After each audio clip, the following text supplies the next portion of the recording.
新闻一开始，咱来关心未来的行政院长杜英泰，伊伫昨昏公布第三批内阁的人数，这届是公布6个，拢是对企业界也是学术界出身的较侪。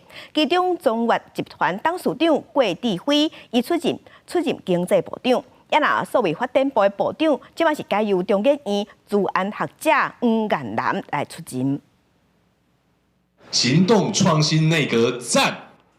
准总统大强调新的内阁第三批人数16出来，准行政院长杜英泰一个手公开6个内阁的名单，大部分是学术产业的人才，高重点放伫行动创新。包括中越集团董事长郭志辉做经济部长，国发会主委是资深创新咨询公司前董事长刘敬清，金管会主委是正大保险系教授裴金良，司法部长是中研院资安学者黄彦南，工天会主委是宜兰县前县长陈金德，南大科大校长吴成文是做国科会主委。经济发展固然是社会繁荣的指标，公平分配更是文明国家的象征。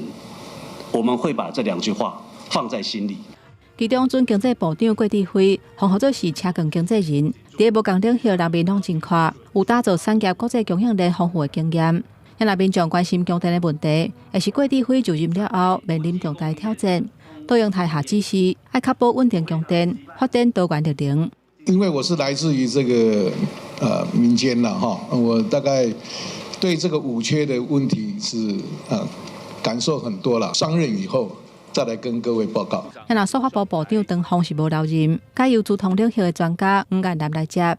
杜英泰表示，黄彦南有资安、通信、AI 的专长，是接战略，要伫守护资安的第一线，强化防诈骗。升阶只是小事吗？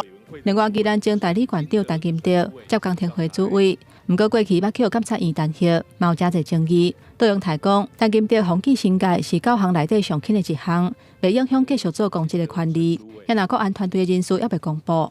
总统蔡英文16接见纽西兰国会下党派友台小组访台团，致辞的时阵证实，总统府秘书长林佳龙会接任外交部长。今天一起会面的我们总统府林佳龙秘书长，也是我们下一任的外交部长，以及我们现任的外交部长，也是未来的国安会秘书长吴钊燮。